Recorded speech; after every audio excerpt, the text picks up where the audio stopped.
Number ধৈর্য তারা 2 নম্বর করে দেন। আচ্ছা ভয় পাইলে তো যাক, নির্ভয়ে কোনো যাওয়া যাবে না, ভয় পাইয়া যাইতে হবে, যাইতে হলে সবাই বলেন মারহাবা। তাহলে গেল আমরা আল্লাহকে চিনে নিলাম না। এবার চলেন আল্লাহকে জিজ্ঞেস করি, মাওলা ও রব্বে কারীম, আমি তোমাকে যতটুকু চিনেছি তুমি কি খুশি? আল্লাহ কয়, আমার ব্যাপারে তোমাদের রায় কি? কি রায় তোমাদের? আমরা বলে দিলাম 5 ওয়াক্ত নামাজে প্রতি রাকাতে। আমরা তো রায় জানিয়ে দিয়েছি, আপনি কি শুনেন নাই? আমরা পড়ে নিয়েছি আলহামদুলিল্লাহি রাব্বিল আলামিন। তো সমস্ত প্রশংসা কেবলমাত্র শুধুমাত্র একমাত্র আল্লাহ আপনার জন্য, বলেন সুবহানাল্লাহ। আবার চলেন আল্লাহকে জিজ্ঞেস করি, মাওলা ও রব্বে কারীম, আপনাকে চিনলাম, আপনার ব্যাপারে রায় শুনিয়ে দিলাম, আমার নবীকে একটু আপনি চিনিয়ে দেন। আল্লাহ কয়, কেন? আমি কি আমার নবীকে চিনাই নাই?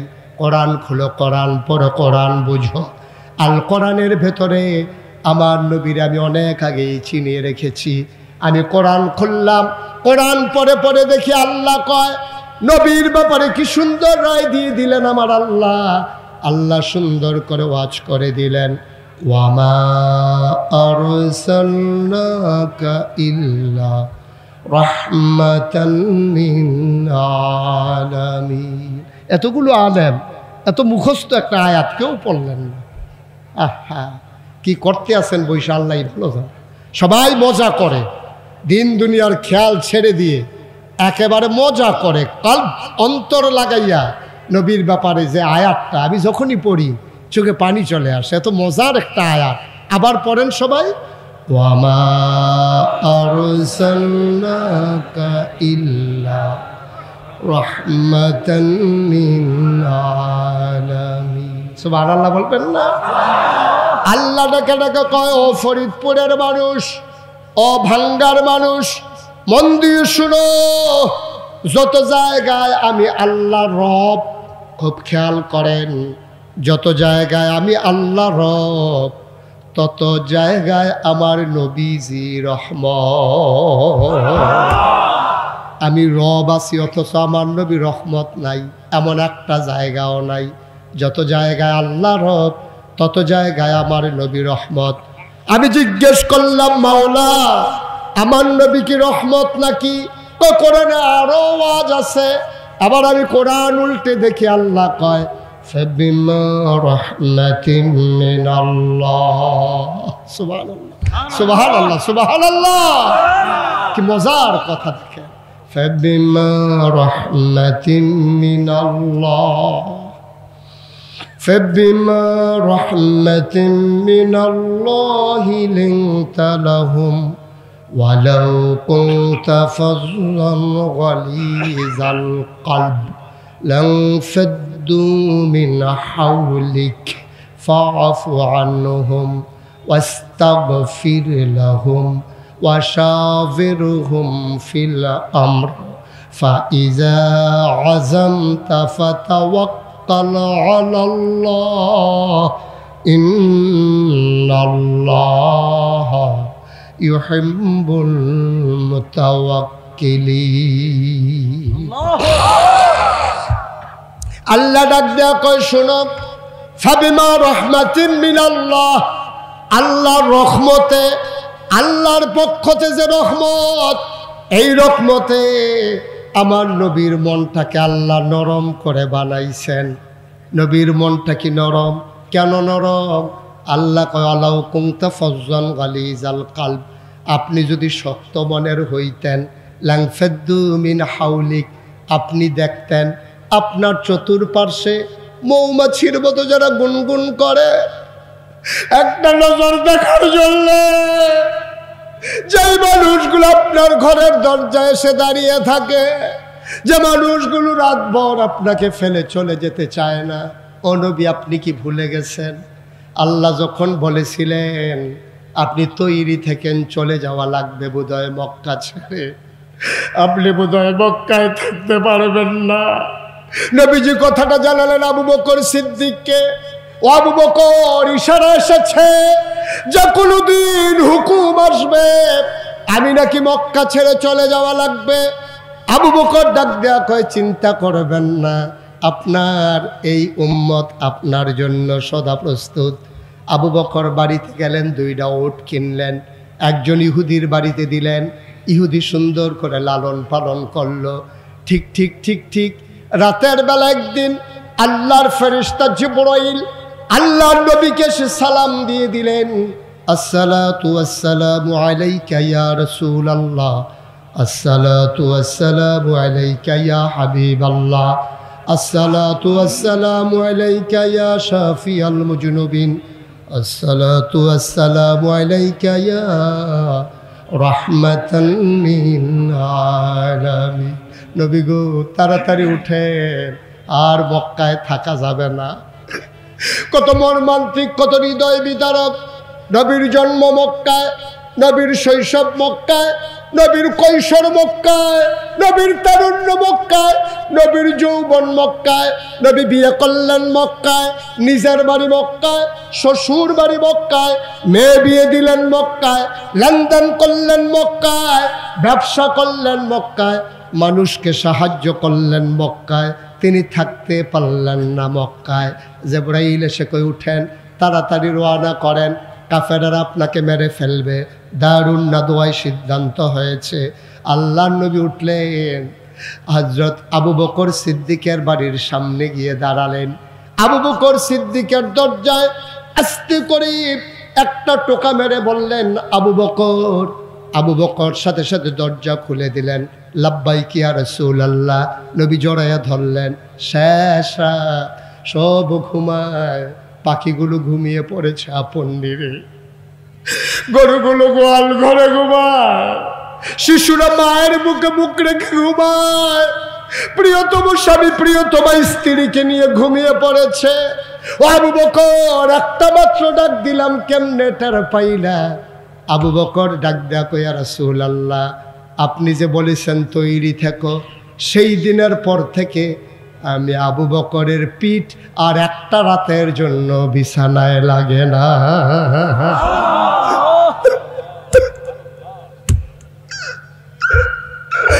একটা রাতের জন্য বিছানায় লাগে না। আল্লাহর নবী কয়, আবু বকর কেমনে ঘুমাইছো, কেমনে রাত কাটাইছো? ইয়া রাসূলুল্লাহ, দরজায় পিঠ ঠেকাইয়া দাঁড়াইছিলাম। তোমার স্ত্রী কিচ্ছু বলে নাই? বারবার ডেকে বলেছে, আপনি তো মরে যাবেন, আপনি তো অসুস্থ হয়ে যাবেন, এইভাবে কি ঘুমান যায় নাকি? তুমি কি জবাব দিয়েছ? আমি বলে দিয়েছি, এইভাবে ঘুমানো যাক আর না যাক, আমি বিছানায় যেতে পারবো না। আমি যদি শক্ত ঘুম দেই, আবার নবী এসে ডাকলে নবীর কষ্ট হবে। কয়, কষ্ট হবে কেন? ডাকলে আপনি উঠে যাবেন। আবু বকর তার বিবির সাথে কয়, একবারের বেশি 2বার ডাক দিলে আমি আবু বকরের কলিজায় মানবে না। কয়, আপনি তো অসুস্থ হয়ে যাবেন। কয়, আমি অসুস্থ হয়ে গেলে সমস্যা নাই, কিন্তু আমার নবীর একটা ডাকের বেশি 2টা ডাক। মহিলারা বুকের দুধ বাচ্চাদেরকে খাওয়াইতেন না, কোনো স্বামী তার স্ত্রীর দুধ বাচ্চাকে খাওয়াইতেন না। তো বাচ্চা খাবে কি? ওই জমানায় মক্কার পার্শ্বে একটা শহর ছিল, শহরের নাম তায়েফ। কিয়েফ। আহা, সব মরহুম একসাথে হইয়া গেলাম আমরা, না? একটু আওয়াজ করে কইলেন, কিয়েফ। এই তো মোটামুটি হয়েছে। তো আমি তো মনে করছি পারেন না, আপনারা পারেন তো, সমস্যা কি? সবাই বলেন কিয়েফ। তায়েফ শহর থেকে একদল মহিলা আসতো মক্কায়। আইসা ধনী ধনী বাচ্চাগুলাকে টাকার বিনিময়ে নিয়ে যেত। 2 বছর 2.5 বছর বুকের দুধ খাওয়াইয়া আবার আইনা বাচ্চাদেরকে ফেরত দেওয়া যেত। তো যে বছর নবীর জন্ম হয়েছে, এই বছর তায়েফ থেকে একদল মহিলা রওনা দিছে। মনে করেন রওনা দিছে যাত্রাবাড়ি থেকে। কোত্থেকে? আরে কথা কয় না, কোত্থেকে? কোত্থেকে? যাত্রাবাড়ি থেকে রওনা দিছে। আসবে কই? ভাঙ্গা। আসবে কই? ভাঙ্গা। যাত্রাবাড়ি থেকে রওনা দিয়া আসবে ভাঙ্গা। এখন রওনা দেওয়ার পরে, মানে তায়েফ থেকে রওনা দিয়ে আসবে মক্কা। আপনাদের সহজ বুঝার জন্য যাত্রাবাড়ি আর ভাঙ্গা দিয়ে মিলেই দিলাম আর কি। তো যাত্রাবাড়ি থেকে রওনা দিছে, আসবে ভাঙ্গা। কিছু দূর আসার পরে আপনার যখন এই যে আপনার এই পুস্তকলা যখন আসছে, পুস্তকলা আসার পর একজন বলতেছে নাই। কি? আহারে কথা কয় না, কি নাই? কয় কি নাই? আমার সাথেই তো ছিল। আরে কি নাই? কয় হালিমা নাই। সুবহানাল্লাহ বলবেন না? একদল মহিলা রওনা দিছে, তো এর ভিতরে একজন নাই, না বললে হালিমা। হালিমার সাথে যে ছিল সে বলতেছে নাই, হালিমা। কই কি হয়েছে? কই পেছনে পড়ে গেছে। কত পিছনে পড়বে না, কি হবে? ও একটা দুর্বল উঠ লইছে, এরকম এক প্রাইভেট কার লইছে, স্টার্ট দেওয়ার লাগে 5 জনে ধাক্কাইয়া। হেই প্রাইভেট কারের উপরে সাদো সুদ্ধা আবার ছাগল তুলছে। তো হেই প্রাইভেট কার আসবে কেমনে? এখন ওরা এমনি উঠ দুর্বল, স্বামী, ছেলে আব্দুল্লাহ, হালিমা, ওরা 3 জন উঠছে উটের পিঠে। কয়জন? 3 জন। তো উঠতে এমনি দুর্বল, আর উঠছে 3 জন। তো উঠ গেছে শুইয়া, তো ওরা গেছে পিছনে পইড়া। তা হালিমার যারা বান্ধবী ছিল ওরা বলতেছে আমরা কি এখানে দাঁড়াবো নাকি চলে যাব ভাঙ্গা? তো সবাই বলতেছে শীতের বিকাল, যারা বংশাবলী মানুষ, দামি মানুষ যারা, ওরা কি আর বাচ্চা রাতের বেলা দেবে? চলো আমরা তাড়াতাড়ি করে চলে যাই। হালিমা, হালিমার স্বামী পেছনে পড়ে গেছে, আব্দুল্লাহ সহ ওরা চলে আসছে ভাঙ্গায়। ভাঙ্গায় আইসা কোন বাড়িতে বিল্ডিং আছে, কোন বাড়িতে এমপি আছে। ও এমপি তো আর এখন বিচারে না, না এখন সমস্যা এমপি নিয়ে। হ্যাঁ, কোন বাড়িতে বিল্ডিং আছে, কোন বাড়িতে আমেরিকায় থাকে, কোন বাড়ির মানুষটা কানাডা থাকে, সুইডেন, সুইজারল্যান্ড থাকে, টাকাওয়ালা মানুষগুলো কোন বাড়িতে, খুঁজা খুঁজা সবাই বাচ্চা নিয়ে আবার ফিরা রওনা দিছে। ফিরা রওনা দিয়া ওই সেতু পার হইয়া, পদ্মা সেতু পার হইয়া টুল প্লাজার কাছে গেছে। ওরা যাইতেছে, হালিমা আসতেছে। কথা কইয়েন, ওরা আহারে জোরে কোনা, ওরা হালিমা ক্রস করছে টুল প্লাজা। হালিমা দেখে সবার কুলের ভিতরে বাচ্চা, ওয়া ওয়া ওয়া, কান্দে না কান্দে না এরকম করতে আছে। তা হালিমা কইতেছে কি ব্যাপার, তোমরা যে বাচ্চা টাচ্চা নিয়ে আইসা পড়ছো ভাঙ্গাতে, আর বাচ্চা নাই? কহ একটা বাচ্চা আছে, শুনছি বাচ্চাটার বাপ নাই, ইয়াতিম, গেলে যাইতে পারো, না গেলে নাই, আমরা বাচ্চা নিয়ে চলে আসছি। হালিমার স্বামীর মনটা ছিল নরম। গরম না নরম?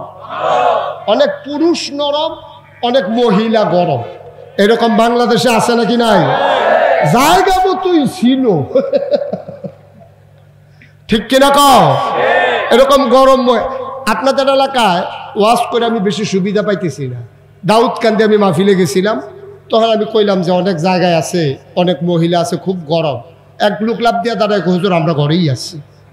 আপনি এটা কইতেন গেছেন কি লেগে, আপনার ঘরে মহিলা আছে? আমি জিজ্ঞেছি, হুজুর সাংঘাতিক গরম। চিন্তা করলাম এটার ভিতরে রাইখা লাভ কি, বইলেই দিই।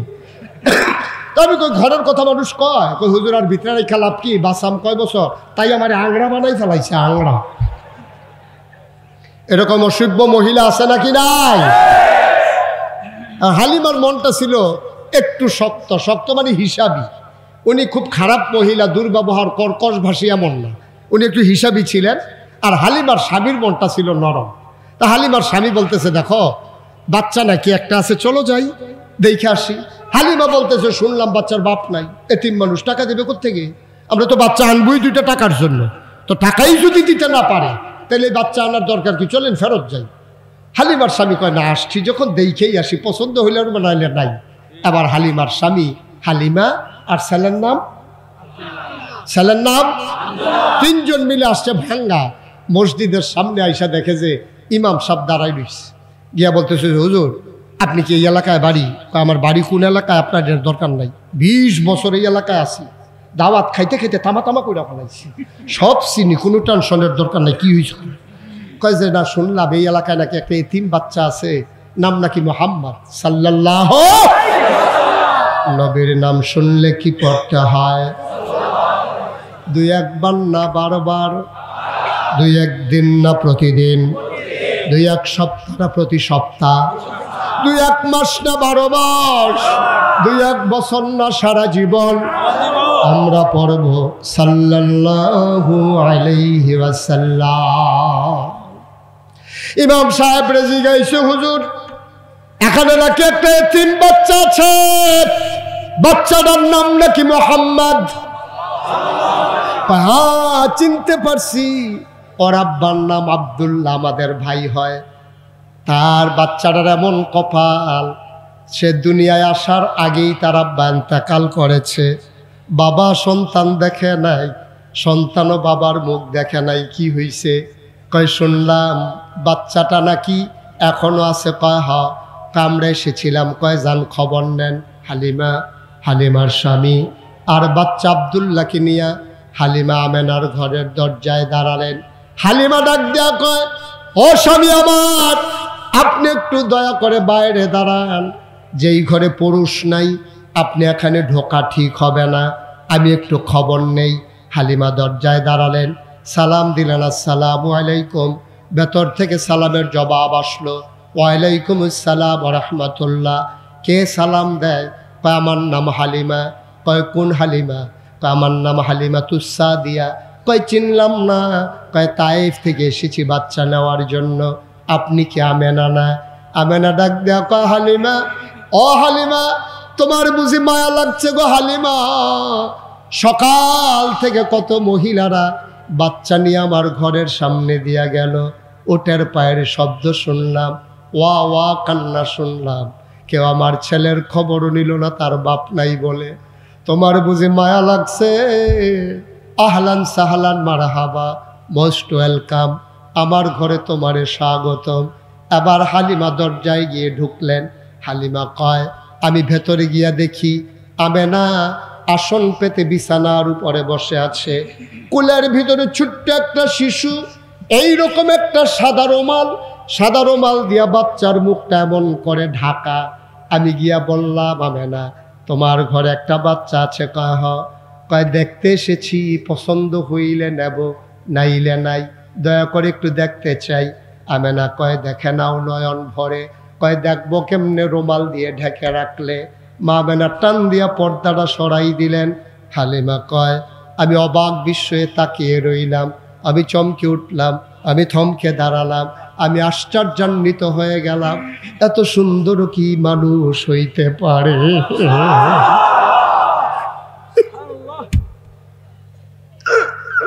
এত সুন্দর কি মানুষ হয়? আমি অবাক বিস্ময়ে তাকিয়ে রয়েছি। আমি দেখলাম মনে হয় যেন ফুটন্ত গোলাপটা আমেনার কোলে শুয়ে আছে। চতুর্দশী পূর্ণিমার চাঁদ ফকফকা জ্যোৎস্না নিয়ে কুলের ভিতরে যেন ঘুমায়। আমি অনেকক্ষণ তাকিয়ে রইলাম, আমি চিন্তা করলাম এত সুন্দর কেমনে মানুষ হয়? মুফাসসির, মুহাদ্দিস, ওলামায়ে কেরাম, কবি সাহিত্যিক সবাই কয়, হালিমা কথা বলতে সাবধানে বইল। তুমি বলতে চাও এত সুন্দর মানুষ হয় নাকি? এর চাইতে সুন্দর মানুষ তুমি দেখো নাই, দেখবা কেমনে? আর চাইতে সুন্দর মানুষ আবার আল্লাহ আর একটাও বানায় না।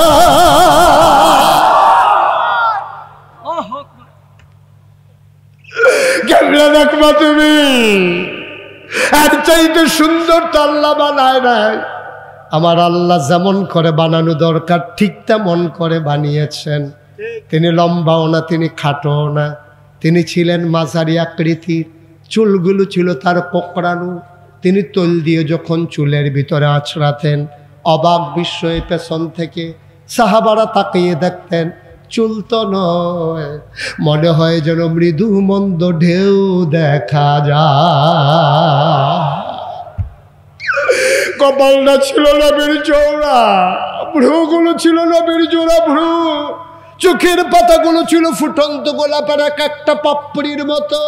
তিনি কখনো বা যখন চোখের পলক ফেলতেন, চোখের পাতাটা যখন দুলে উঠত, মনে হইতো মৃদু মন্দ বাতাসে গোলাপ পাপড়ি যেন দোল খাইতেছে। হালিমা মনে মনে কয়, আমি চিন্তা করতেছিলাম, আমি তো তারে দেখি, সে তো আমারে দেখে না, যদি ওর চোখ দুইটা খুলতো। খোদার কসম আমি কাউকে কিচ্ছু বলি নাই, মনে মনে চিন্তা করেছি। হঠাৎ করে দেখলাম তার চোখের পাতাটা টিপ টিপ করে নড়তেছে। আমার মনে হইল চোখের পাতা তো নয়, যেন ফুটন্ত গোলাপের দুইটা পাপড়ি মৃদু মন্দ বাতাসে দুল খাইতেছে। চোখ দুইটা সে খুলে নিল, আবার আমার দিকে তাকাইল। আমি তো আগ থেকেই তাকিয়ে আছি। চার চোখের মিলন হয়ে গেল। সে কতক্ষণ আমার দিকে তাকাইয়া ঠোঁটের কোনাটা বাঁকা করে একটা মুচকি হাসি দিল। সুবহানাল্লাহ। আস্তে করে একটা মুচকি হাসি দিল। আমার মনে হইল হাসিটার সাথে সাথে আমার কলিজাটা যেন দুটো ভাগ হয়ে গেছে।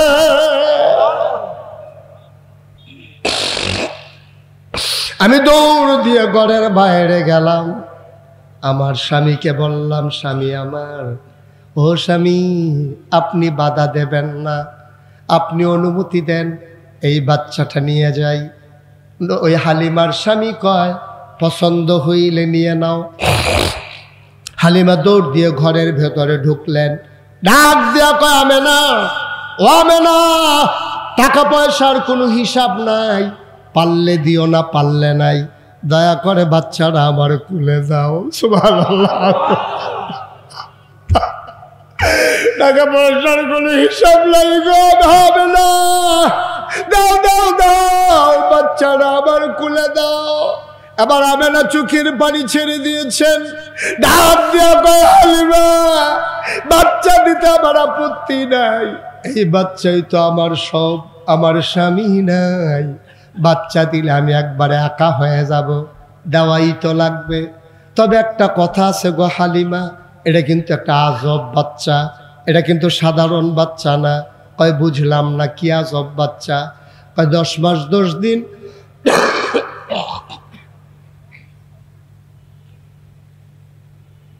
10 মাস 10 দিন বাচ্চাটা আমার পেটে ছিল। বাচ্চা পেটে আসলে মায়েদের বমি বমি ভাব হয়, মাথা ঘোরায়, খাইতে পারে না। 10 মাস 10 দিন মোহাম্মদ আমার পেটে ছিল। খোদার কসম, আমি টেরই পাই নাই আমার পেটে যে একটা বাচ্চা আছে।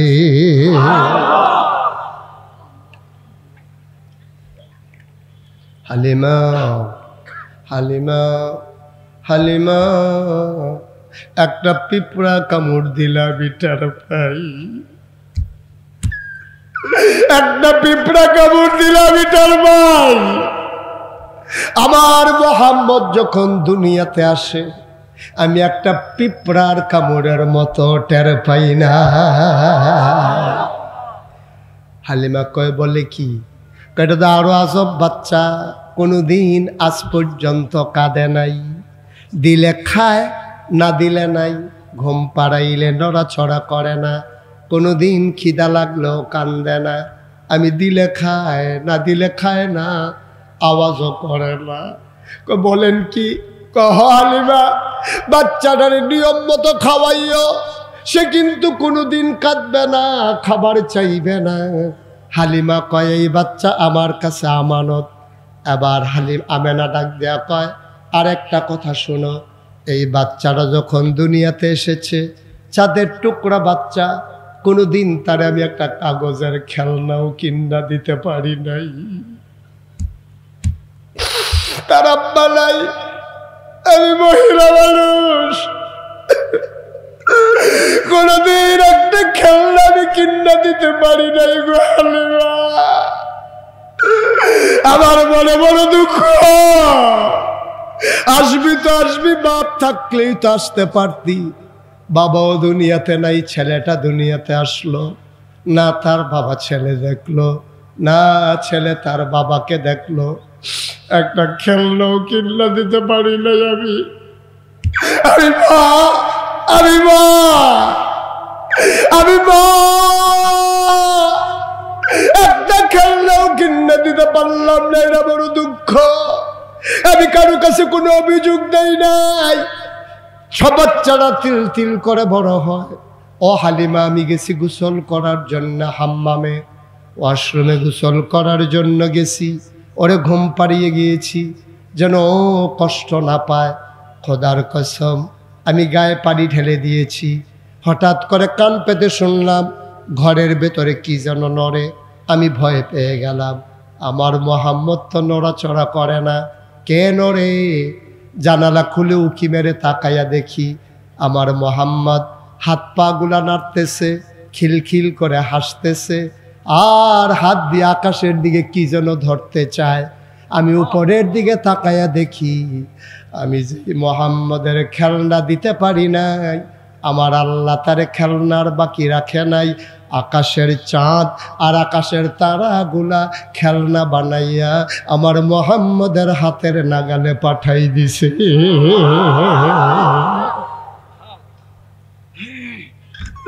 সে হাত দিয়ে চাঁদ ধরতে চায়, চাঁদ আমার উপরে উঠে যায়, আমার মুহাম্মদ খিলখিল করে হাসে। অভাঙ্গার মুসলমান, এখানেই কথা শেষ না রে ভাই। আবার হালিমা কয় দাও দাও দাও আমার কাছে আমানত। বিসমিল্লাহ বলে হালিমা নবীকে কুলে নিলেন। হালিমা কয় খোদার কসম, সেই যাত্রাবাড়ি থেকে শুরু করে ভাঙ্গা পর্যন্ত আসতে আমার ছেলে, কি নাম, আমার ছেলে আব্দুল্লাহ বারবার বুকের ভিতরে চুষণ দিয়েছে, একটা ফোঁটা দুধ সে পায় নাই। আমি ছিলাম শুকনা মহিলা, বুকগুলো ছিল শুকনা, দুধ ছিল না। যেই মাত্র বিসমিল্লাহ বলে মুহাম্মদকে কুলে নিলাম, খোদার কসম আমি টের পাইলাম আমার শুকনা দুইটা বুক সাথে সাথে দুধে ভরপুর হয়ে গেছে।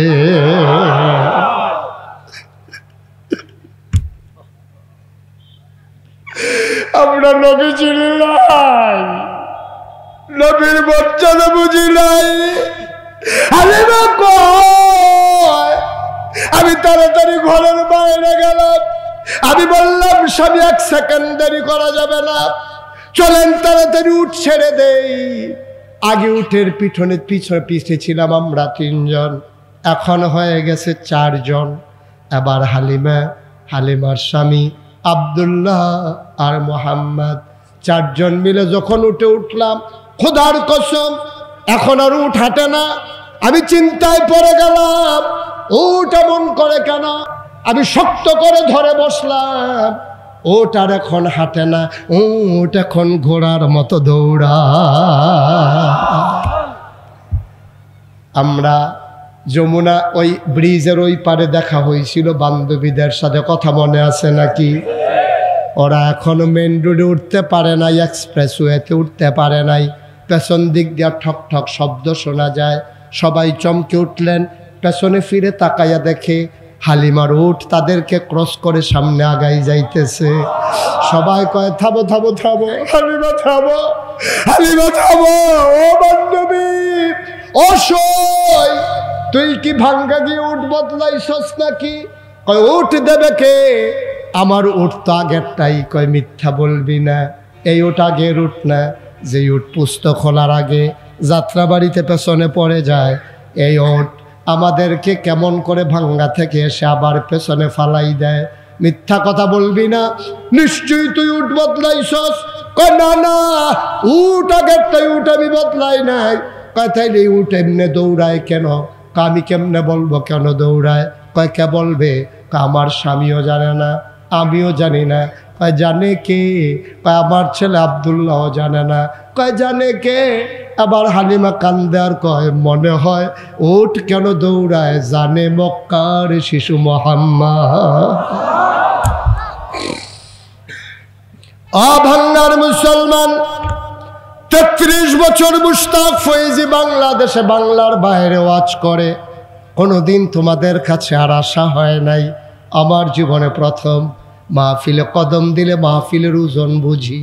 আজকের এই মাদ্রাসার মাহফিলে কদম দিয়া মনটা সাক্ষী দিয়েছে, তোমাদের মাহফিল আমার আল্লাহ কবুল করে নিয়েছে। একটা লোক উঠবেন না, কবুল হওয়া মাহফিল। এই যে মুরব্বী তো বলা যাবে না। হ্যাঁ বসে,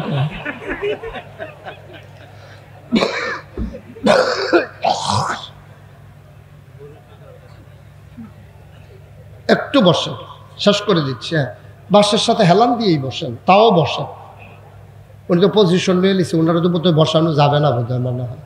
একটু ধৈর্য বসান। কষ্ট হইতেছে আপনাদের না?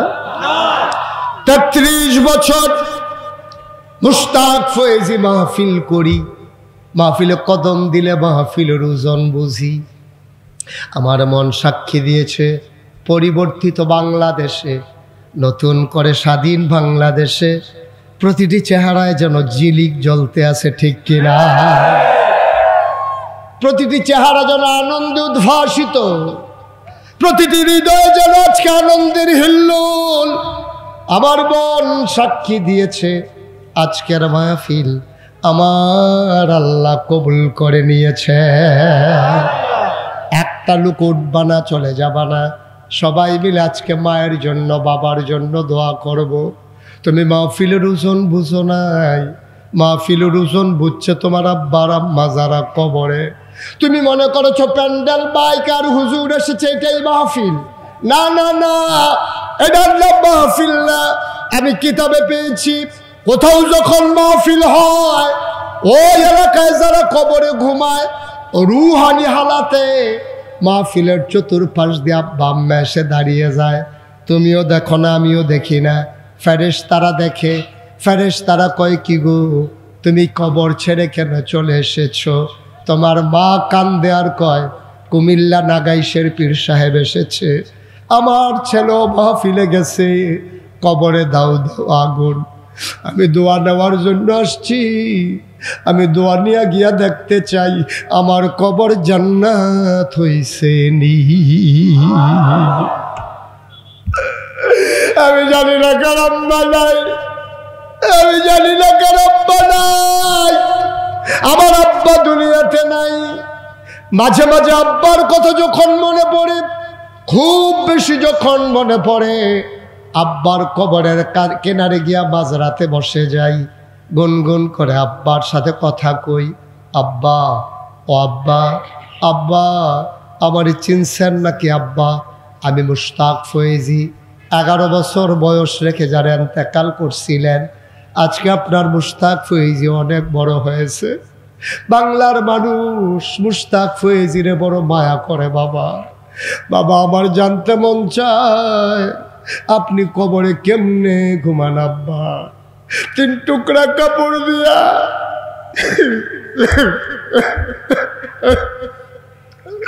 3 টুকরা কাপড় দিয়া মাটির কবরে আপনারে ঘুম পাড়াইল। আপনার কি শীতের দিনে শীত লাগে না? গরমের দিনে কি আপনার গরম লাগে না আব্বা? আপনার কবর কি জান্নাতের টুকরা হইছে নাকি? কবরে আপনি কি খান আব্বা? আমি কত কথা কই, আমার আব্বা আমার সাথে একটা কথারও জবাব দেয় না। আমি কাঁদতে কাঁদতে বিছানায় যাই, আমি ঘুমাইতে পারি না। ভাঙ্গার মুসলমান, আমি জানি না আমার আব্বা কারা কবরে শোয়াইছো, এমন আম্মা যারা কবরে শোয়াইছো। ভাই, মায়ের জন্য দোয়া করতে মন চায় না, তুমি কেমনে উঠলা রে ভাই? ও ভাই, তুমি যে উঠে গেলা, তুমি সাদা কাগজে লিখে নাও, তুমি যেমন তোমার আব্বা আম্মারে কবরে রাইখা উঠে গেছো, তুমি যেই দিন কবরে যাবা সেই দিন তোমার সন্তান মাহফিলের কাছেও আসবে না, ঠিক কিনা? তুমি তো শিখাইছো, তুমি তো শিখাইতেছ। আমি আরো 2 ঘন্টা ওয়াজ করলেও তো একটা লোক উঠতেন না। কেমন করে উঠতে মন চায়, মায়ের কথা মনে করে, বাবার কথা মনে করে। আজকে সবাই মিলে দোয়া করে দেব, একটা লোক উঠবানা নড়বানা, আখেরে মোনাজাত করে সবাই যাব, জীবনের গুনাহগুলো মাফ চেয়ে তওবা করে তারপরে বাড়িতে যাব ইনশাআল্লাহ। সবাই রাজি আছেন? মাশাআল্লাহ, মারহাবা। বসেন। ওই যে এই রাজির ভিতর দিয়ে একজন হাঁটতেছে, বাচ্চাটারে বসাই দেন না, একটু একটু বসাই দেন। আমিন বলেন, জোরে বলেন, আরো জোরে। বন্ধুরা আমার, ভাইরা আমার, আমার আল্লাহ রাব্বুল আলামিন ওই মা ওই বাবা যেন কবরে শোয়াইছো, আজকে মায়ের জন্য দোয়া করব, বাবার জন্য দোয়া করব। সন্তান যখন মায়ের কথা মনে করে, বাবার কথা মনে করে চোখের পানি ছেড়ে দেয়, মায়ের আর বাবার কবরের আযাব নাকি বন্ধ হয়ে যায়। এই কোরআনের মাদ্রাসা, রাহমানিয়া মাদ্রাসা, কত আয়োজন, কত ব্যবস্থাপনা, কত উদ্যোগ, কত প্রচার, কত প্রচারণা, হুজুর আসবে, হুজুর আসবে, মাহফিল হবে, মাহফিল হবে। আজকে সবাই মিলে মায়ের জন্য দোয়া করব, বাবার জন্য দোয়া করব। এই মাদ্রাসায় আমি শুনেছি এতিম বাচ্চারাও আছে। আল্লাহর নবী একদিন ডাক দেয়া কয়, ও আমার উম্মতেরা শোনো শোনো শোনো শোনো শোনো, আমি যেমন করে বলতেছি আপনারা যেমন করে শুনতেছেন। হাজার উম্মত সাহাবারা বসে আছেন। আল্লাহর নবী এমন করে হাত দুইটা উঁচু করলেন, হাতটা উঁচু করে এমন করে আঙ্গুলটা ছড়াইয়া ধরলেন। সাহাবারা কয়, ইয়া রাসূলুল্লাহ, গুস্তাখি মাফ কর দিজিয়ে, বেয়াদবি মাফ করবেন। এই আঙ্গুল দুইটা কি বুঝলাম না। এই বড় আঙ্গুলটা আমি নবীজি, আর ছোট আঙ্গুলটা হচ্ছে এতিমের লালন পালনকারী। কয় বুঝলাম না, কি বুঝাইতে চান? এই দুইটা আঙ্গুল যত কাছাকাছি এতিমের যে লালন পালন করবে, আমি নবীর সাথে জান্নাতের ভিতরে এই দুই আঙ্গুলের চাইতে আরো কাছাকাছি এক জান্নাতে থাকবে। এই প্যান্ডেলটার ভিতরে আমরা যারা আছি, লম্বা সময় না, একটা লোক আমরা উঠে যাব না, চলে যাব না।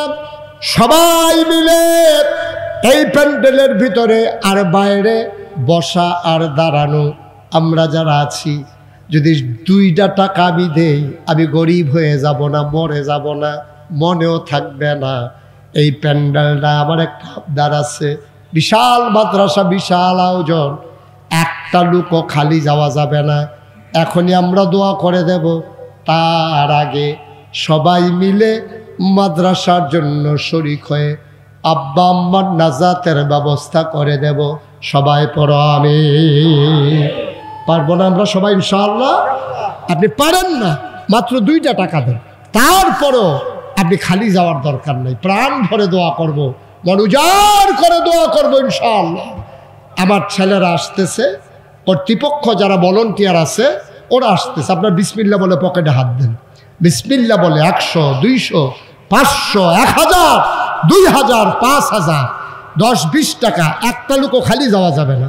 হাঁটেন, ভিতরে ঢুকেন না কেন, তাড়াতাড়ি করেন। সবাই বিসমিল্লাহ বলে দেন।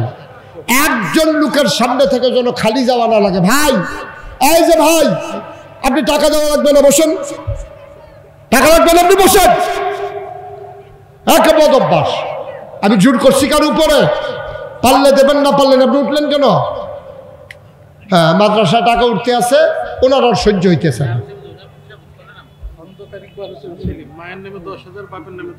খন্দকার ইকবাল হোসেন সেলিম, মায়ের নামে 10,000, বাবার নামে 10,000, মা বাবা দুইজনের নামে 20,000 টাকা। বলো মারহাবা। কবুল করো, মঞ্জুর করো, মনের আশা পূরণ করে দাও। দানের হাদিয়া সোনার মদিনায় পৌঁছে দাও। কামাই রোজগারের রহমত আর বরকত বাড়াইয়া দাও। আহা, ওনার রুমাল নিয়ে টানাটানি করতেছেন কেন? আপনি ওনার রুমাল খুল্লা ফেলতেছেন, কতক্ষণ পরে করবেন ফাইজামা খুল্লা দেন। কি হইলো ভাইয়েরা, কি করলেন আপনারা এটা? পারলে দেবেন, না পারলেন উঠে উঠির দরকার নাই তো।